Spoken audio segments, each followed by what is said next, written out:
City Manager Tony Konkol with us to go ahead and provide an update on the situations the city is facing, some of the accomplishments that we had in 2020, but more importantly, the opportunities that we have in our community going into 2021.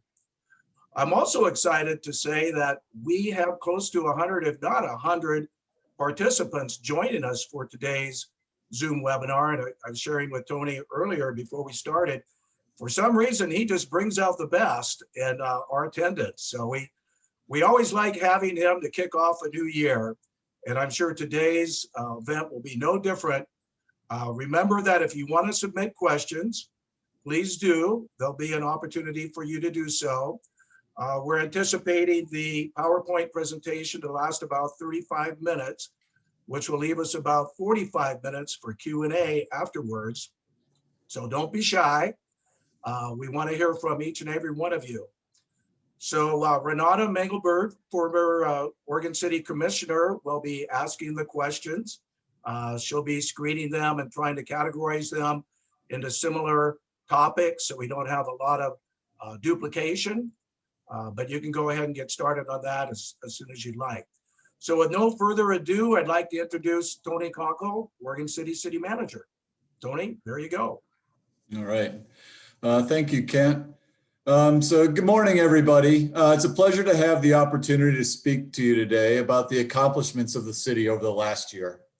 I'd like to thank the Oregon City Business Alliance for inviting me and each of you for taking the time to participate today. This past year presented immense challenges nationally and locally, from a global pandemic to civil unrest and uncertainty to wildfires. Most importantly, we were asked to figuratively come together while physically keeping apart. While everyone is needed to adjust during the pandemic, the economic, emotional, and social impacts to students, community members, employees, and businesses has been varied based on the services provided or the type of job you had. Despite, or perhaps even because of all these struggles, leaders, volunteers, and city staff accomplished remarkable things. It took perseverance, but we joined together to help strengthen the city, bound by our collective passion to move forward, keep employees safe, and continue to offer the high level of service our community has come to know and expect. One of the biggest strengths of this city is its resilience and the countless ways we all make a difference. This was no less true last year, showing our community's desire to do more, be better, and make Oregon City a great place to live and work. To share some numbers with you, over 39,000 meals and 36,000 social service and wellness checks were provided to seniors, our most vulnerable population in the city. Over 400 videos and virtual programs were offered through our library to keep families, children, and adults engaged and active. Our disbursement of over $500,000 in CARES funds helped over 100 Oregon City businesses and nonprofits pay bills and reimagine their enterprises to continue operations. During the wildfires, the city sent officers to help with the immediate evacuations of community members in Clackamas County and to take on patrol responsibilities to assist the Molalla Police Department. The emergency operations staffed up a bilingual phone information line that took over 750 calls, most for people who were just looking for direction on what to do and clarification on how to proceed. The Parks Department prepared and opened up Clackamas Park overnight to provide a place for evacuees to set up their tents and campers, as areas to our south were under the mandatory evacuation. I can't stress enough how important it was and how impressed I was with the work of our staff in stepping up to really address those wildfires, something that we've never experienced in the time that I've been here. It really was a good response by all of our staff from the executive team on down in really trying to come together and fill those holes that we were seeing in the community. Our staff has risen to the challenge as well, adapting and rethinking our programs from the ground up to keep staff, volunteers, and the community safe. This was particularly true in community development, where inspections were held virtually, which kept construction projects of businesses and homes on track, where they were new developments and renovations to existing buildings. So they were able to provide all those services remotely while the construction business continued to operate during that pandemic. Part of the need was, how do we continue to do the work of the city while keeping our volunteers and staff safe? Boards, commissions, and committee volunteers took on leadership roles, helping to move meetings virtually, keeping agendas flowing, and for the most part, with proper Zoom etiquette. I know we're probably all tired of saying you're on mute at this point. Today, I have the privilege of looking back and expressing gratitude for everything we've been able to accomplish together as the city of Oregon City, despite the hardship that was 2020. We know this next year will be tough for community members and businesses alike, but we are stronger and dedicated to recovery. Throughout this presentation, I want to help highlight commendable accomplishments and share projects that are rolling forward into 2021. I'd like to share the new additions to my executive team. Matt Zook, our newest staff member, is serving as our finance director, and Kendall Reed is our Parks and Recreation director. Both are excellent additions to our organization, bringing a wealth of knowledge and experience, and truly have our community's best interest at heart. Every other year, the city hires a firm to help with a statistically valid survey of the entire city to determine the level of satisfaction with our services. We also ask residents to rank their perception of the city overall. And I'm happy to report that 86% of respondents rated Oregon City as an excellent or good place to live. 77% agreed that Oregon City is an excellent or good place to raise children, and 75% said the overall quality of life in the city was excellent and good. We found that the city services with the highest level of satisfaction were police services, public library services, and the overall quality of city parks, trails, and open spaces. The major categories that should receive emphasis over the next years are maintenance of city streets, focusing on economic development, and the overall quality of police services, which I found considered interesting considering the previous ranking.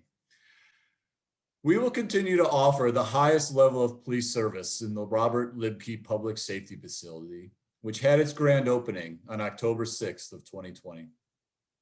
The new $16 million police and municipal court headquarters replaced the former facility, which was originally built in the 1960s and is currently under contract to be sold.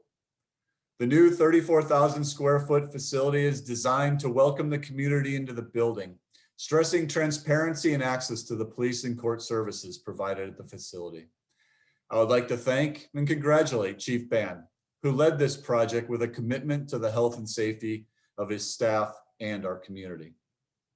As many of you know, this building is dedicated to the service of Officer Robert Libke, who was tragically killed in the line of duty while responding to a house fire on Lynn Avenue. The court and commission chambers are named after Officer George Hanlon, who was fatally shot in 1906 by a burglar who was attempting to arrest. In Oregon City, we take the time to honor those that have come before us and never forget the sacrifices that have been made for our safety and well-being. As our community grows and the region changes, our police force has had to incorporate ways to navigate mental illness. You may have seen this year, we hired Valentina Muja, the first mental health coordinator on the Oregon City staff. Ms. Muja has over 20 years of experience working alongside law enforcement, utilizing her extensive training in crisis intervention and trauma response. She will serve the community well as she can help guide those with severe and persistent mental health illnesses. Her talents will also extend to our other departments, such as parks, public works, the library, and our recreational facilities, all of which have regular contact and interaction with our homeless community and those that may have mental health or other issues. The city will continue to identify tools to address the impacts of homelessness, mental health, and substance abuse issues in our community. And while there are steps that we have taken, and we will continue to do so at the local level, there is a need to strengthen our relationship and seek investments in the community with our county, regional, and state representatives, agencies, and partners to provide the needed housing and wraparound services to community members in need. In 2020, we found ways to help support our local businesses through loans and grants, thanks to the state of Oregon and the CARES Act.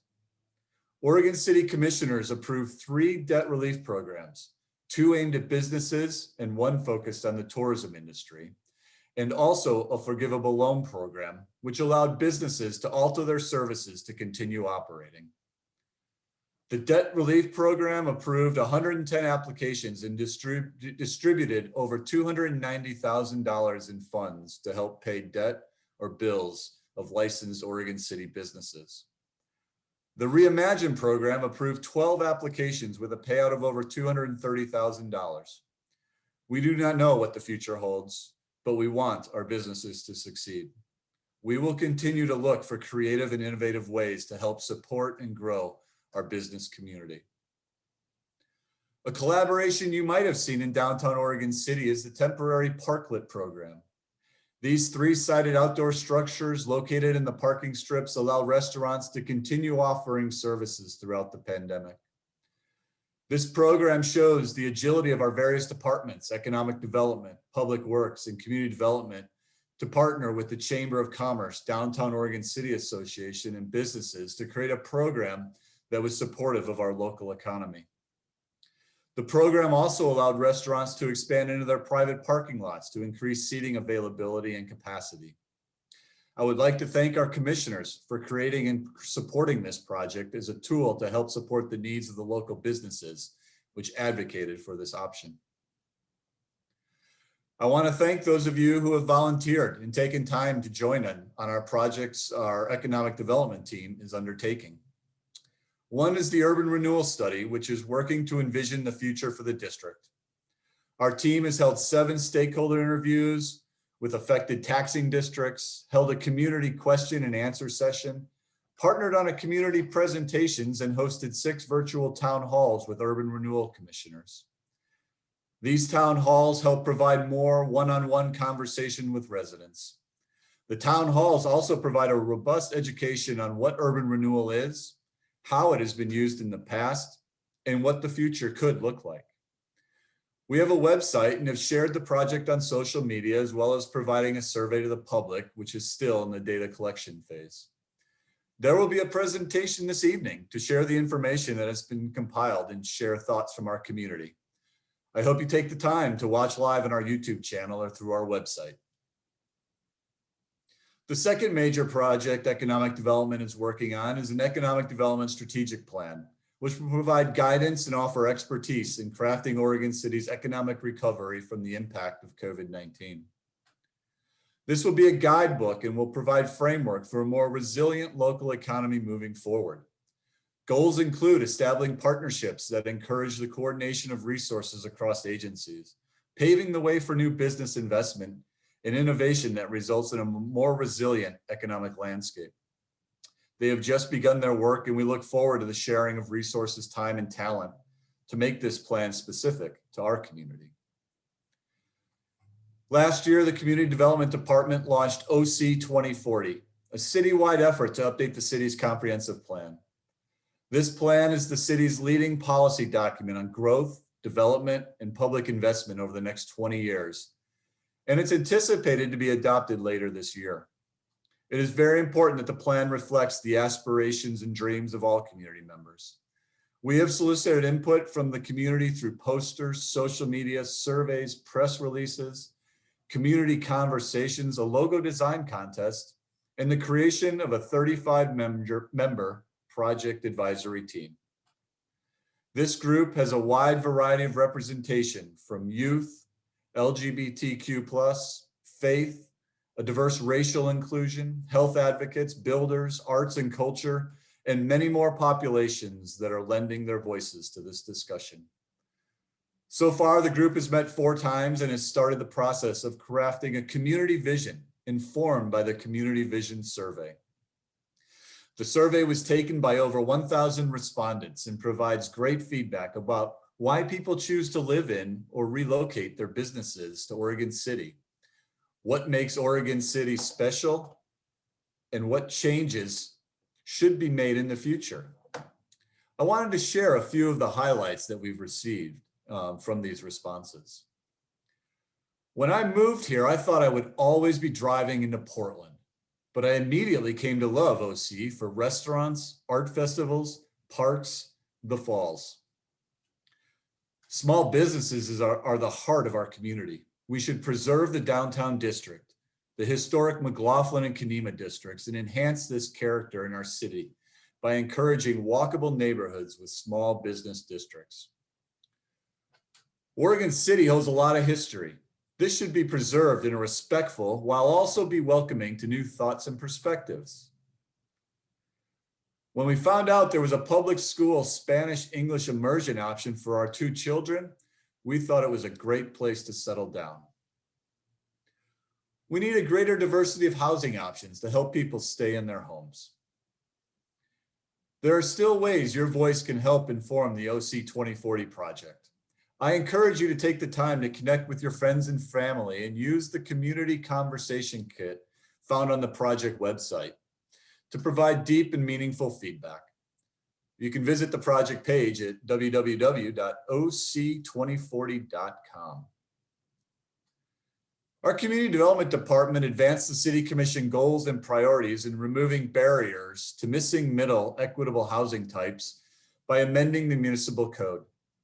We've adopted implementing code for Thimble Creek, formerly known as the Beaver Creek Concept Plan, but are still developing measures to protect upland habitat trees. This concept plan is a guide to the creation of a complete and sustainable community in Southeast Oregon City. The plan envisions a diverse mix of uses, an employment campus north of Loader Road, mixed-use districts along Beaver Creek Road, and 2 mixed-use neighborhoods, all woven together by open space trails, a network of green streets, and sustainable development practices. In an effort to help with better flow of traffic for the future development of the Thimble Creek Concept Plan area, I'm proud to share that we've completed the Myers Road Extension Project, which connects Beaver Creek Road and Highway 213 just south of Clackamas Community College. This new thoroughfare allows for safer connections for vehicles, bikes, and pedestrians traveling along Myers Road. The new road will help alleviate peak hour congestion and provide greater access to the employment lands located within the Beaver Creek employment area, which is intended to foster development of living wage jobs. When traveling on the roadway, you'll experience improvements such as buffered bike lanes, additional on-street parking, street trees and lighting, and ADA accessible sidewalks. The project has added a new northbound lane and a 4-leg traffic light on Highway 213 at Myers. We are grateful to have Oregon City School District support as the Myers Road Extension provides access to the Oregon School District Transportation and Maintenance Facility. And this project could not have been possible without our partnership with Clackamas Community College and their $2.6 million investment in this $9.8 million project. I really do appreciate all their efforts throughout the years of master planning, expanding their campus, providing additional services to our community, and working with us over many, many years to make Myers Road a reality.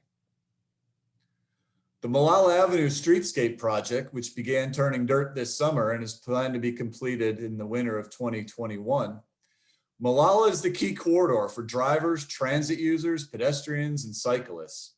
It connects downtown and the regional center with Clackamas Community College and Clackamas County Red Soils campus.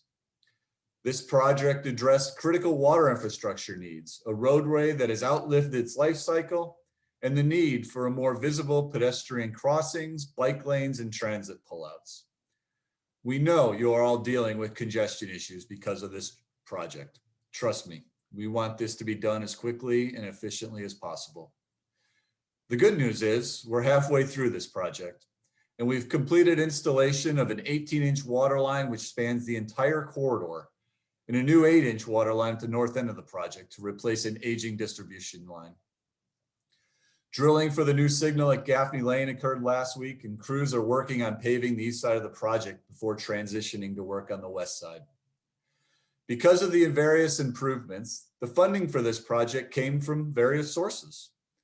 $3.8 million are from Metro. The city provide a local match of $4 million using funding from transportation system development charges and maintenance utility fees. Water line improvements are funded with water system development charges and water rates at an estimated cost of $1.8 million.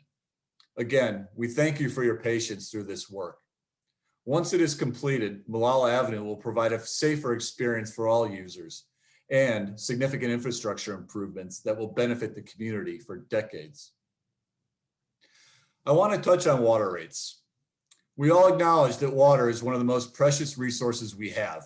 And with an aging infrastructure, we have the very real task of determining how to keep up with water demands while replacing outdated pipes and providing the high quality service our residents come to expect. Water rates and water system development charges support the city's capital improvement plan. Water rates pay for system improvements needed for the existing system, while system development charges are one-time charges that pay for system improvements needed to support development and growth. We are in the process right now of amending the 2012 Water System Master Plan and Capital Improvement Plan. Our commission has made it clear that current ratepayers will not shoulder the burden of new development in our water system. Commissioners are working through a potential vote of the people to increase rates for debt-supported revenue, which would allow the city to perform the projects in a more holistic and quicker timeframe. The commission will continue to work with the community and staff to refine the proposal prior to an election that is targeted for November of 2021. Our Public Works Department has moved forward with the commission goal to address critical facility and operational needs by breaking ground on the Oregon City Operations Complex, which is located on First Street. The $12.8 million construction project will redevelop the 4.7 acre plot with a 53,000 square foot warehouse and 26,000 square foot office facility that will accommodate the majority of Public Works Department and the Parks Maintenance Division in one multi-purpose site. Additional off-site parking and storage will be utilized due to the complex nature of our department's needs. This project broke ground in September of 2020. Renovations of this facility include seismic reinforcement due to the nature of the work. This facility is considered essential as it houses emergency response personnel. Modifications to the office building include a customer service counter, training room, conference room, offices, workplace, and storage. The facility will also dedicate more than 8,500 square feet to a fleet workshop, vehicle washdown area, and indoor storage for material and equipment. Equipment involved with the construction, maintenance, and operation of the city's transportation network, sanitary sewer and stormwater system, and parks maintenance will have much needed dry storage. We anticipate the completion of this project by the fall of this year. In 2020, we advanced two major park projects that are underway and anticipated to be completed in 2021. DC Ladderette Park broke ground in August of last year and will be home to a new nature play area with play structures, upgraded basketball court, improved walking path, entryway, and additional seating. The park, formerly an outdoor swimming pool, was adopted by Girl Scout Troop 45064 in 2015. Oregon City community members and the Ladderette core team played an instrumental role in refining the concept plan for the park and have been actively spearheading efforts to raise funds to implement the vision. The project received community enhancement grants, a Nike grant, National Realtors Association grant, a National Park Service grant, the Rivers, Trails, and Conservation Assistant grant, Providence Willamette Falls Community Grant, and funds from the Portland Garden Club to help fund the $590,000 project. It was quite impressive, the work that this group did. We can't wait to see the vision of the Girl Scouts fulfilled, which is a park for all to utilize and play in. We want to thank the Ladderette Park core team, who have done a tremendous job of helping keep this park redevelopment moving forward. Another community-supported park well underway is the Tyrone S. Woods Memorial Park, located along Glen Oak Road. This 9-acre park broke ground in May of 2020 and will protect and restore natural resources while creating an engaging place for active recreation for users of all ages and abilities. A public participation process was undertaken to create the master plan for the park, which includes winding looped pathways, open lawn areas, picnic shelters, benches, natural playground, and a fenced off-leash dog park. Subsequent phases to be built include pickleball courts and skate amenities. The park will be named after Tyrone Woods. He was a native Oregonian and a 1989 graduate of Oregon City High School. He was a state champion wrestler, and he went on to serve his country as a United States Navy SEAL. Mr. Woods perished in Benghazi on September 12, 2012, while serving with the Central Intelligence Agency, defending American lives. Thanks to the VFW 3 Rivers Post 1324, a beautiful stone memorial and engraved plaque will be placed at the park as a reminder that freedom is never free. We anticipate the dedication event in the near future and hope you can join us virtually as we dedicate this park along with his family to be memorialized in our community. Our third park in the process of development is a 3.5-acre Filbert Run Park. This site's master plan includes a looped access pathway, a small play area, benches, picnic tables, and a small shelter. This project was recently awarded a grant through the State Parks and Recreation Program, which will help fund the development. The Parks and Recreation Department has also been working to look at how do we pay for the services that we provide. A cost recovery consultant has been hired to work and analyze our current programs, activities, and rental fees to help develop future goals and establish a tool to guide budgetary recovery percentages and help us make those decisions. This process will create a transparent approach to fees. While COVID has hit us all, our seniors in the region have dramatically reduced their contact with friends, family, and health services. The Pioneer Community Center houses Oregon City and West Lynn's Meals on Wheels program. You should all be proud that staff and volunteers pivoted from congregate meals to meal delivery without stopping services. They stepped up, delivered items generously donated by our community, items like toothbrushes, soap, and toilet paper, as well as pet food and supplies. We have heard from many clients that a Meals on Wheels presence, even through a window, was greatly appreciated. This work is ongoing, and if you have the means to donate, our Pioneer Center is in a time of need. Many of our library's accomplishments this year were directly or indirectly related to responding to the ongoing pandemic. COVID-19 challenged library staff to be flexible, creative, and innovative in how they provide library services to the community, all while working under constantly evolving public health guidelines and capacity and staffing constraints. The library developed and implemented a successful 2020 online summer reading program for kids, teens, and adults, utilizing an entirely new online platform. In addition, they mailed out hundreds of prize books to summer reading participants and hosted a full series of virtual family concerts. Late in 2020, they partnered with the Oregon City School District and Head Start program to distribute over 1,500 books to kids in the community. They scheduled no contact material holds pickups as soon as it was safe for staff and community members. Prior to that, they mailed them. Even in the midst of a pandemic, with public access to the building limited, library staff were able to circulate over 200,000 items this calendar year. One of the most amazing and well-received feats of accomplishment was their ability to implement an online virtual equivalent of core library programs. Some of these programs include story times, trivia night, book clubs, First Film Fridays, art labs, Dungeons and Dragons, and Lego labs. In fact, we can report that over 25,000 people engaged in their virtual offerings last year. This year, the library plans to support the community by continuing to develop innovative virtual programs, offering no contact hold pickups, and partnering with schools and community groups. The library is also hoping to continue its phased restoration of library services, including print material pickups, appointment-based public computer usage, and additional options for browsing the library collections.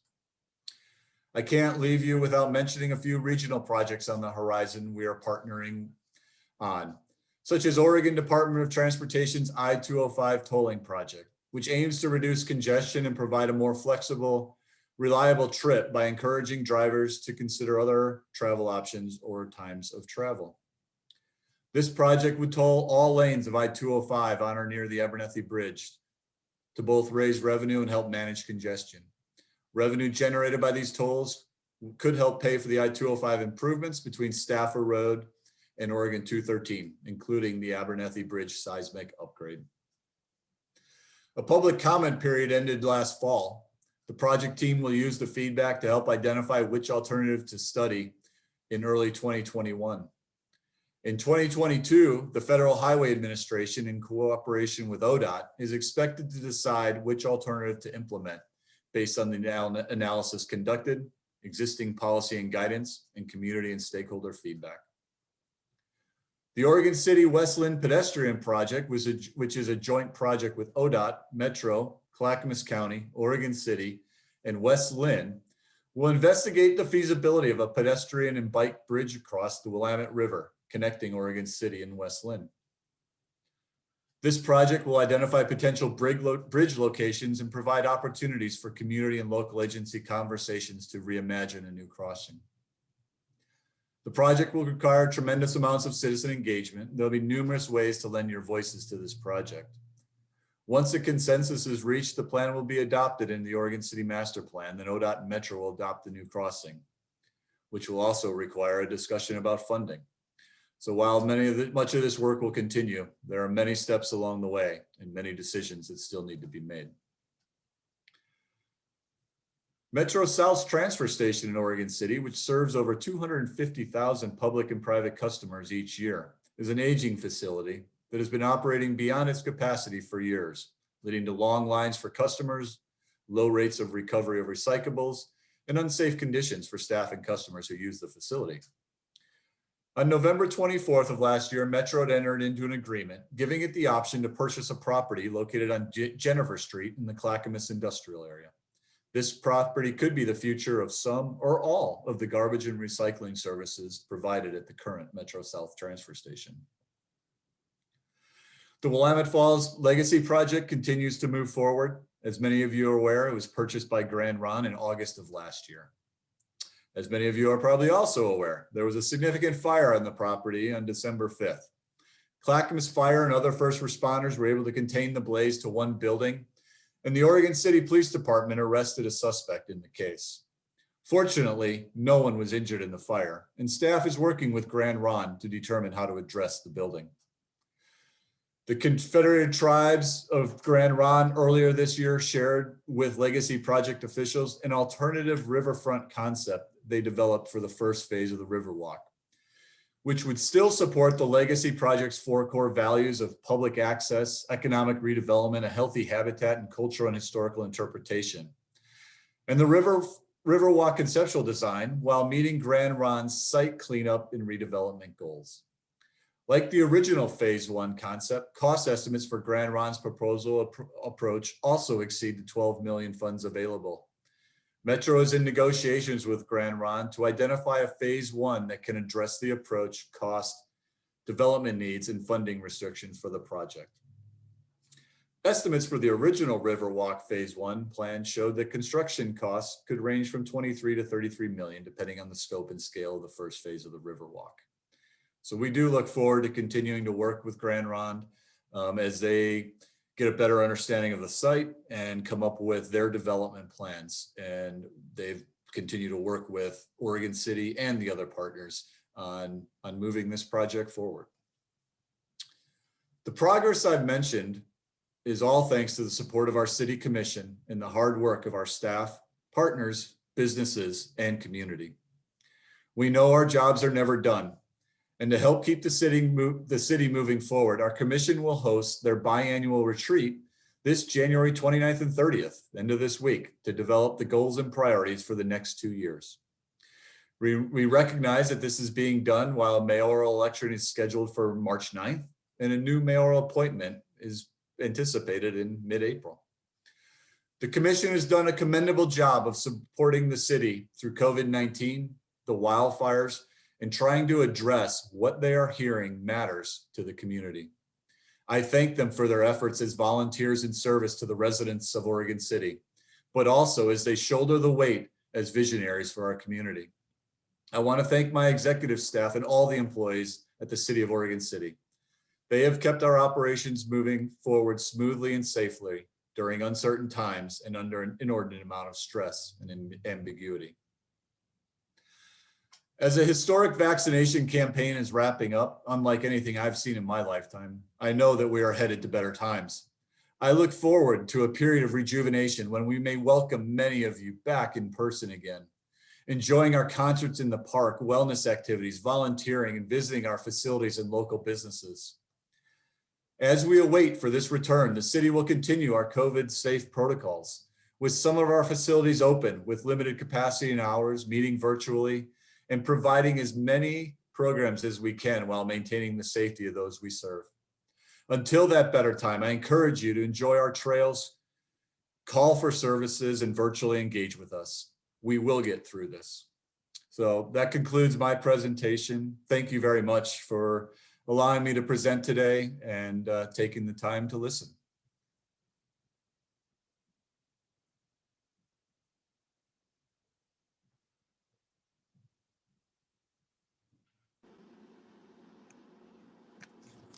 So at this point, thank you, Tony, for all the information from the PowerPoint slides. You covered a lot of different topics there, and we certainly appreciate you doing the research to be able to put that presentation together.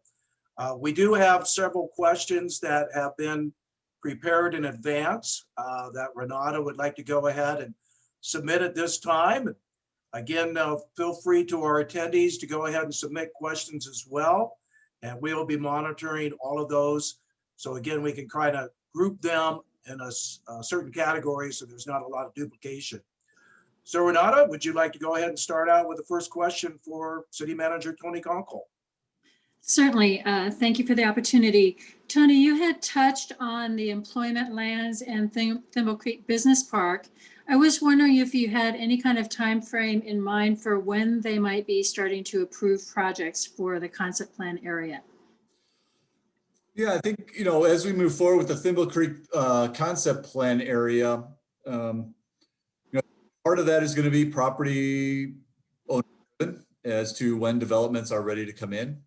As developers look at the area, the Economic Development Department has been available to help provide background information and try to answer those questions that are necessary for those lands to become developable. I think the planning department has done quite a bit of work. The code, getting the codes in place. One of the last remaining areas, as through that concept planning process, was identifying the need for an additional water source, a water reservoir to fully serve that area.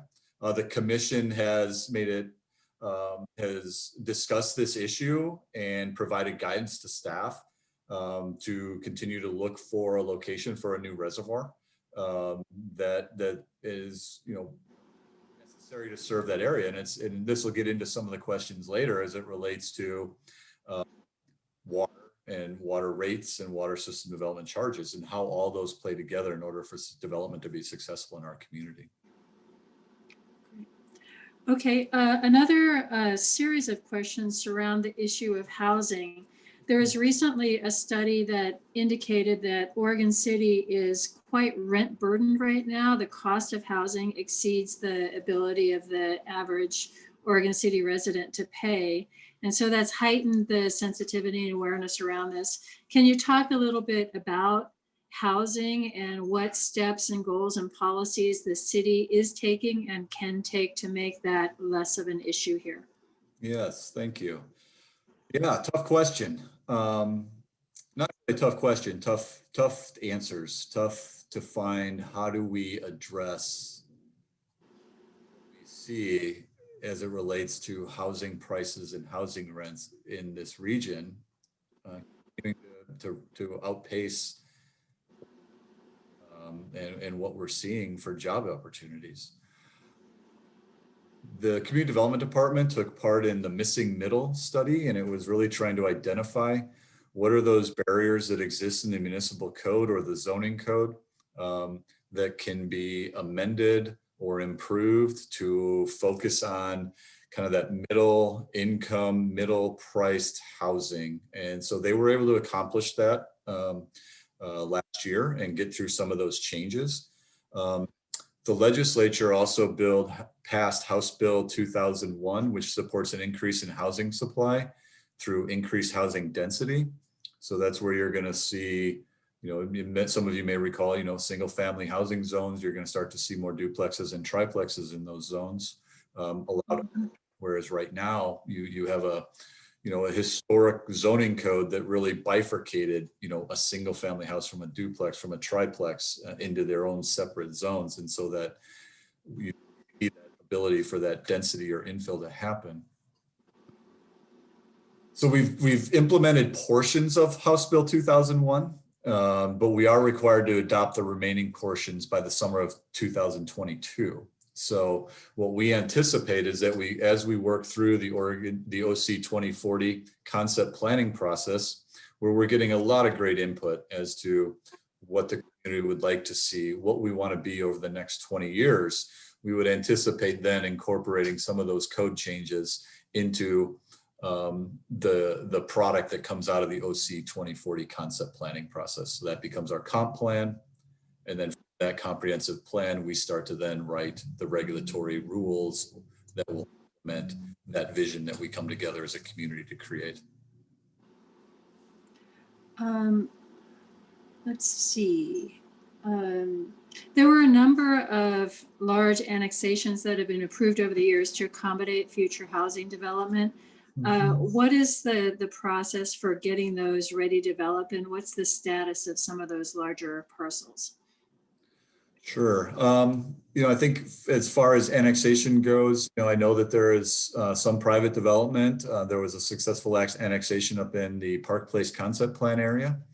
It is working through the process of master planning and, addressing those infrastructure needs in that area to make that a viable project. The Thimble Creek area, we've talked a little bit about, quite a bit of effort went into getting through that process, quite a lengthy appeal process to get to where we're at today. And not a lot of movement on South End. Most of the interest that we've seen has been up in the Park Place area or in that Thimble Creek area. So, I know there's a lot of discussion about annexations. As many of you recall, Oregon City had a charter requirement that all annexations went to a vote of the people. Legislature changed that so that annexations that meet certain criteria do not have to go to a vote anymore. Our community was very disappointed with that decision. And, I think that our commissioners are really trying to be thoughtful about how do we balance the need for growth in a community and affordability, the need for what our existing community wants or sees as deficiencies or is aspiring to be. Two aren't in and of themselves not compatible, but we've got to go through the effort of listening and understanding what the concerns are to see if there are ways that we can address this as properties are annexed into and become part of our community. It's a great conversation, and I look forward to what the results of that are, that both support how we grow and address what our community wants to be. Are there some processes and policies that the city has around systems development, charge development standards, that kind of thing, that could be more conducive around making housing more affordable? It's a great question. I know that I think that we could probably dedicate a whole one piece to discussing system development charges and how they work and incentives would work while still being able to provide the needed infrastructure, right? Not addressing them now doesn't make them go away. At the end of the day, we still need these infrastructure improvements. And, one of the last things I'd ever hate to see is we have a capital improvement plan and we've decided not to do a significant portion of it and someone's ready to develop it and there's no infrastructure. And at that point, either they're building it all on their dime because it's not eligible. And that's a horrible spot to be in, right? So, this is the beginning of the discussion. And, how we balance, what we charge ratepayers for a system versus what system development charges are, is a constant discussion. And, we're getting that process started and we'll continue to work through that. But, how we balance, economic impacts of a system development charge relative in a market-driven society is very, very difficult. Quite honestly, dealing with affordable housing at the lower ends with the funding that's been identified through regional measures is probably a little easier to deal with than, market-driven development. Yes, SDCs make up a portion of a housing cost. It'd be interesting to look back over a decade at, how much things have increased for land value, materials, labor, SDCs, right? I mean, it's a package. So I don't know that I've got a great answer for you other than, we know what at some point we have to identify what all the impacts are and what all the needs are. And then from there, we start to make those policy decisions as to what we're willing to accept and not. Great. Thank you. You had mentioned a number of major projects that the city's undertaken. The one that you hadn't touched on was the Cove. So I was wondering if you could share a little bit more about what's happening there. Sure. Right now, I talked just briefly about the urban renewal public engagement plan that we're working on.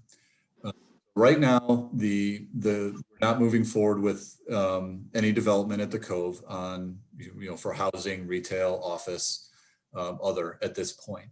The Urban Renewal Commission has expressed a desire to re-engage a company called RestoreCap, and it had originally worked with them to look at habitat restoration opportunities around the Cove that could potentially be used as restoration credits. So if you did a development somewhere in the Willamette River zone and you had impacts to a wetland or the shoreline and you weren't able to mitigate them, you could potentially do wetland mitigation and bank restoration on some of the public properties that then we could sell that credit to that developer at another location.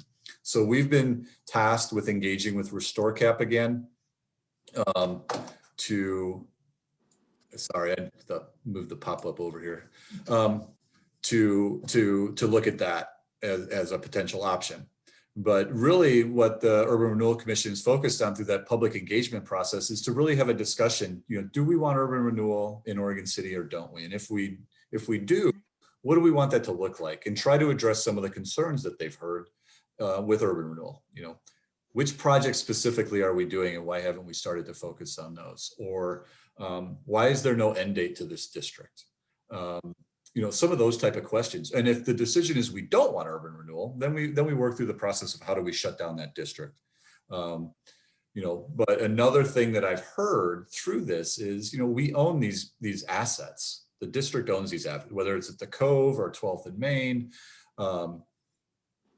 Really, is there another way to look at these so that we as a community drive what we want there? What do we want to see? And whether that's through an RF, a request for proposal process or a request for qualifications process, I could see that becoming something that comes out of this process should the Urban Renewal Commission decide that, yes, we want urban renewal. And yes, we're going to more focus on projects and then provide even a little bit more granular detail as to what we expect and what we want out of developments here in our community.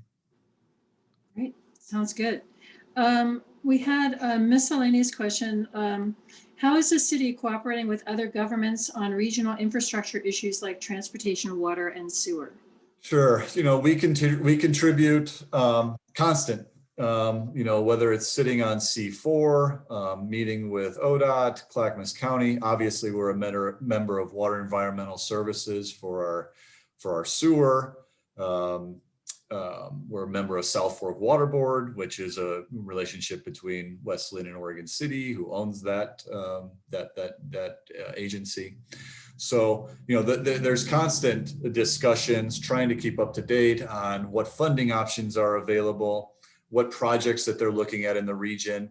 And then, really, what are some of those projects that we can do locally that benefit or dovetail with some of those larger regional projects. One example is we're working through with I&I in our sewer system. So you have infill and infiltration. So you have stormwater leaking into the sewer system locally, which goes to the regional treatment center, which means they've got to expend more capital and resources to treat what was originally clean rainwater.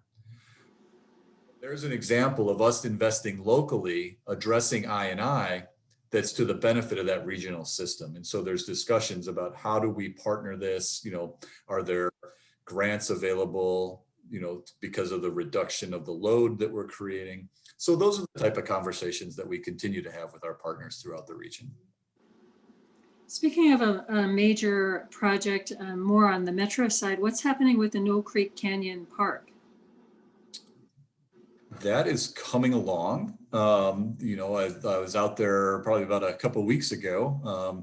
Quite a bit of the upper parking lot area, restroom facilities are completed. My understanding is that they're working on some of the habitat and trail construction further down into the canyon. And I'm sorry, I'd have to get back to you. I don't know exactly what the timeline is to open that project, but they've made significant progress over the summer and getting that ready. It had gone kind of quiet and then the bond measure passed. So I'm excited to hear that it's moving forward again. Yes, definitely. So let's see. Would you characterize the city as an entity that's supportive of growth or content with the community that we have? I think I talked about that a little bit. It is supportive of growth, but it wants to be respectful for what the community wants to be. So in a little bit of a way, it's both. It's very, very content is the right word. We all appreciate and enjoy the community that we have in many ways. And how do we take those things that we really, truly enjoy as community members of Oregon City and be able to transfer that and incorporate that into how we continue to grow. So, I guess that's the best answer I can kind of give you is, many, many things that people in our community love about our community. And how do we build on those and amplify those as we continue to grow? Perfect. So that exhausts the prepared questions that we had shared with you in advance. So now I'll turn to some of the questions from the audience. There's one from an anonymous attendee that says, back in 2017, the library hosted an Oregon Humanities Project, Power, Privilege, and Racial Diversity in Oregon, that fostered a conversation about the systems in place preventing racial equity and isolating diverse community members from one another. In light of recent publicity around Oregon City and changing perceptions of the community, having to address such notorious challenges, what can the city leadership do to restart racial equity and community inclusion conversations like the one started in the library back in 2017? So I think, the conversations around diversity, equity, and inclusion are ongoing. One of the things that we did was went through bias training with all of our executive team, all of the staff. really starting those conversations and in looking internally. And this will be one of the goals moving forward.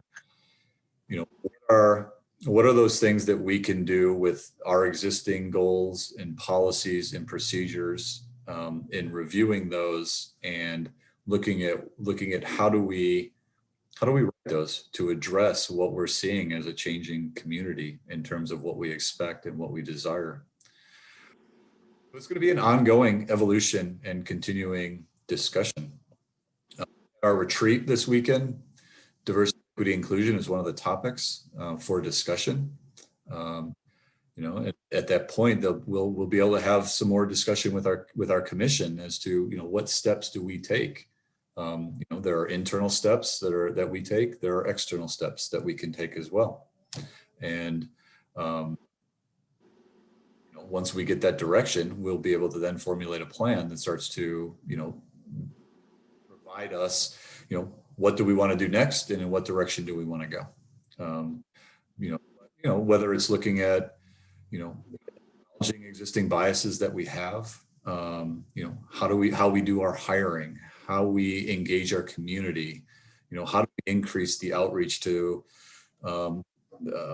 segments of our community that historically have not been involved in this process. I think Laura and her team in community development have really tried and done a great job of, how do we reach out to those communities that have not been heard historically in Oregon City as we've gone through this process. I mean, being proactive and intentional in engaging, are things that we're incorporating in the work that we do.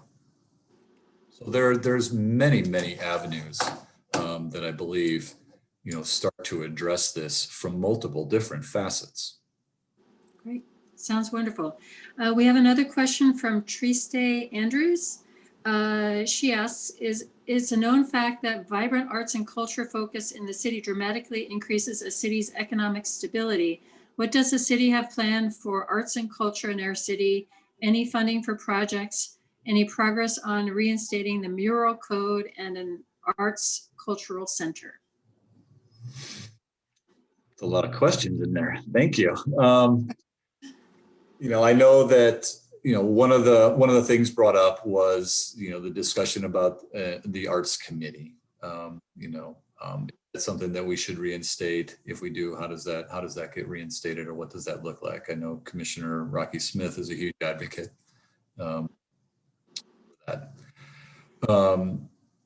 Specifically, right now, we do not. That would be something through the funding process, is that if we decide that, arts and culture in whatever form that takes, becomes a budgetary initiative, that would be certainly something that we would work through. Part of this ties into, several of the commissioners have talked about, how do we continue to support festivals that happen in our community, or, so happen downtown, So, I think that this could take potentially many forms moving forward. There is interest in that. I know that there was some preliminary work done on reintroducing murals into Oregon City. We've got several murals throughout the community that exist. And when we updated the sign code several years ago, murals were a portion of that didn't get adopted. So we've dusted that off and started looking at that again. And our economic development department is working through, how, if this is something that we want to move forward with, how do we implement it? So that could be one, easy first step that starts to, incorporate an option of murals back in Oregon City again. All right, and we have a question from Dan Fowler. I keep hearing people are making offers on the urban renewal to purchase the land that is for sale. What are we waiting for? Well, I think it goes to two parts. One, being respectful of the two ballot measures that passed and where the citizens were. So the Urban Renewal Commission is working through a public engagement process to try to make that determination. I talked a little bit about this earlier. So They're meeting tonight to discuss some of the initial findings of that and provide additional direction on how we move forward. So really trying to determine what do we want urban renewal to be in Oregon City. And then the second step is being more wanting to be, and this is a discussion that has not happened yet, but depending on the outcome of the public engagement, is what I see as a potential option is that the urban renewal district is more proactive in outlining what they want to see on the urban renewal projects that properties that they've invested in and held for several years. So, yes, historically it's been put a for sale sign up and wait for someone to come versus, many urban renewal agencies and redevelopment commissions are very proactive. We want to see a certain type of building with a certain floor square footage for retail or office and a certain number of units, and maybe a certain number of those are affordable. And that becomes the prospectus. And then we sell it and we go shop it around and we find people who are willing to build what we as a community want. So that's, I know it's frustrating, and I know that, interest rates are low and money is available and folks want to go, but we want to do it right. We want the urban renewal district, should they decide to continue to be successful. As I've said, some folks are concerned about that there's no end date on this thing and it just keeps going and going. And one of the ways to end it is we get projects done, and they're well aware of that. But we do want to be respectful of getting through a process where we think we've heard all the voices and can put together a plan that, a majority of people can support. Well, we have a question from Dirk Schlagenhauer, I think. I'm probably saying that wrong. He asks, Oregon seems to have missed state goals for a number of zero emission vehicles in 2020. Has Oregon City done anything to encourage electric vehicle ownership? Are there any incentives for staff, such as preferential parking or complimentary charging? Will any future city projects include preparation for electric vehicle charging? It seems like the public safety building, new middle school, and public works facility did not. So no, in terms of are we moving our fleet to electric, we have not had those discussions. Certain departments have bought electric vehicles that fit their needs when appropriate. Interesting discussion about, charging stations. That is one we could certainly follow up with Portland General Electric about. I know that they were very successful in working with, I believe it was Wilsonville, providing some additional charging stations. So at this point, that's an open discussion that we have not worked through significantly. Okay. And then I have one final question. If Metro does move the transfer station out to Jennifer Road, I suppose that means the end of the Metro enhancement grants that have been so valuable and appreciated by the community.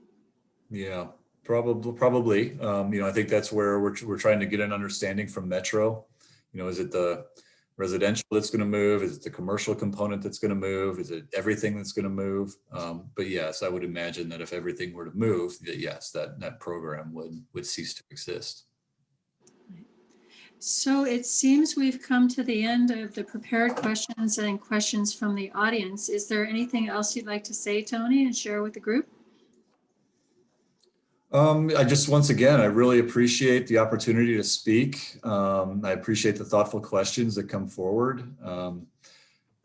That everyone's able to stay safe through this pandemic. I know that this has been extremely difficult and trying on both physical, mental, social, business, all aspects of people's lives. But I truly do look forward to moving forward as we start to get our way out of this. And I think there's so much pent up excitement and demand forward that, once those gates open, I think we're going to go extremely quickly, which will be a relief and something I think we're all just anxious for. And I do hope that, as we move forward with discussions, I get it. Nobody wants to talk about raising taxes, raising rates, but be part of the discussion, so at least you part of it bring your perspective and hear what other perspectives are as well. And really trying to find, as this commission navigates this on what's doing, trying to do what's best for this community as a whole, whether that's your existing property owner or business or someone just moving in or looking to invest here. How do we balance all those competing interests to come out with the best decision that we can on the other end? And that takes people participating. And so, once again, thank you. I really, really appreciate it. Renata, really great seeing you. And thank you for the thoughtful questions and navigating me through them all. I had another You're question welcome. for you. I'm sorry, Tony. I had put it in the chat because panelists aren't able to put things in the Q&A. And I was going to ask you. First of all, thank you very much for the presentation. I was looking for more information on that strategic planning process that you mentioned in your slide presentation, but I hadn't really heard much about that. Can you get into a little more detail? What's that about? What's going on? For the Economic Development Strategic Plan? Yes. Yeah. So, Mr. James Graham, our Economic Development Manager, is really looking at how do we start to focus in on what are some of the strengths and opportunities from an economic development standpoint for Oregon City. So bringing in, outside experts as well as local experts and really starting to think through what are some of those assets that we have here, whether it's, some of the businesses that we have here, the community college, how do we truly leverage those and really start to focus our economic development efforts to attract what strengths are, and really working through that process, right? Really the kind of the high level concept of that economic development strategy. As every one of you knows and deals with on a daily basis, there is a limited amount of time and a limited amount of resources that are available, and how you invest those and the return that you get on those is imperative. And so we are no different. We have a certain amount of staff and we have a certain amount of land and we have a certain amount of monies available. And so where do we direct those and how do we focus those to try to get, to really start to, get economic development, get those investment, get those businesses moving in here so that we can start to address what we've all been trying to address for years, which is rebalancing that work versus living ratio that we see here in Oregon City. How do we provide those living wage jobs here in town to reduce the number of trips leaving the community and increase the investment in Oregon City? So it's really, I guess, William, really trying to refine that and target it and allow us to invest our energies into what we as a community want to be and what our strengths are, rather than kind of a scattershot approach that kind of, things you do, none of them well. Do we have a timeline on that? I'd have to check with James. I know they've had a couple of the roundtable meetings, I think 3 or 4 so far. I don't have a timeline off the top of my head. I'm sorry. Thank you. Sorry, didn't mean to put you on the spot. Just Tony, as a follow-up to William's question, because I kind of focused in on a few of the key words in your answer about attracting industry, attracting businesses, job creation. Can you give us any information at all on Summit Development's proposal for the landfill project? I understand they've had a pre-application meeting with the city, and we've seen a lot of illustrations and renderings of what they're proposing to do on the landfill.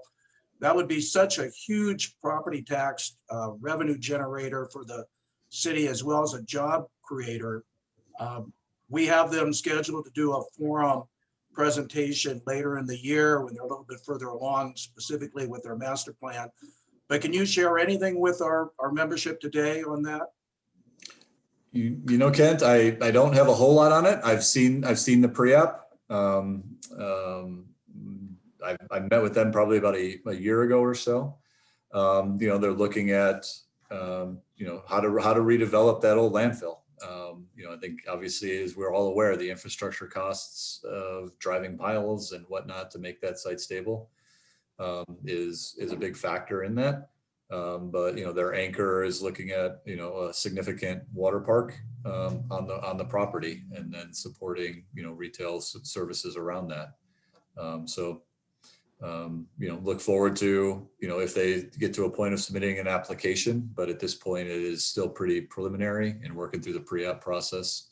It's great that they're getting out. I think they're visiting with the Citizen Involvement Committee as well, coming up here in the next month or so. So look forward to, them continue to refine their plans and bringing, their ideas forward for the community to consider. Yeah, Tony, landfill's been around for a while, so it would be exciting to see something actually come to reality there. one additional question has come in while we've been chatting, Tony. An anonymous attendee is asking, what city agency or group is the motivating force behind the bike pedestrian bridge between Oregon City and West Lynn? I think this started with discussions with ODOT about the work that was going to happen on the Abernethy Bridge for the seismic upgrade. And excuse me, it's our disappointment that a bike ped wasn't incorporated into the design, or what, so we were concerned that, how do we continue to invest this amount of significant money and we don't consider bike ped access across the Willamette River while we're doing it? We're talking north of a $500 million project. So I think that's what began those conversations. I think ODOT has responded by creating the West Lynn, Oregon City bike study to respond to that. What were our concerns about how are you addressing bike and ped accessibility in your investments, especially in this part of the community? I'm not sure, did that get to your question? Yes, and there's a follow-up question from another anonymous attendee. What about the option of a new vehicular bridge to allow the historic bridge to become a pedestrian bicycle bridge? We can bring it up. That really hasn't been discussed. I'll never say never, because I suppose you can engineer anything. It's a really tough spot to get in and out of. Thought of a new vehicular bridge tying into downtown Oregon City. I'm sure it can be designed, but the focus right now has been on the bike ped component of it. Okay. So there's another question that's come in from Tammy Worthington. She asks how you've touched on many items that have been in the works on how they're moving forward with COVID cases dropping. Are there plans in place to get our community outside events to start back up? We'll continue to follow the Oregon Health Association recommendations and guidelines as those continue to loosen up. For example, last summer we were able to put on, we were able to open the pool. We were able to put on kids camp at a much reduced rate. Obviously, the commission made the decision early on that providing opportunities for kids camps, both from just being outside, but also to alleviate some of the need for childcare, was a priority, and we subsidized that, realizing that we were never going to be able to run the amount of numbers that we needed to make those even pay for themselves. So, we're going to continue to operate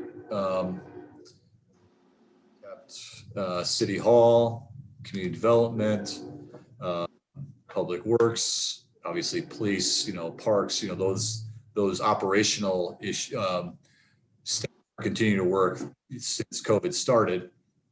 And we'll continue to operate facilities within the guidelines of OHA in a safe manner, both for our community members, but also for our staff who are in here trying to keep them operating. Great. So hopefully, I would love to get back to it. We're just trying to be consistent with what our requirements are. All right, it looks like we're out of questions. Kent, I give it back to you. All right, thank you, Renata. You did a great job. I really appreciate you submitting those questions for Tony to respond to. And Tony, on behalf of the Oregon City Business Alliance, we just want to personally thank you for taking the time out of your busy schedule. I know it's difficult enough to run a city under normal operations. And now that we're under the new Zoom regulations of teleconferencing, we tend to Well, we just need to be creative to make sure that we're still accomplishing as many goals and objectives that you've set forth.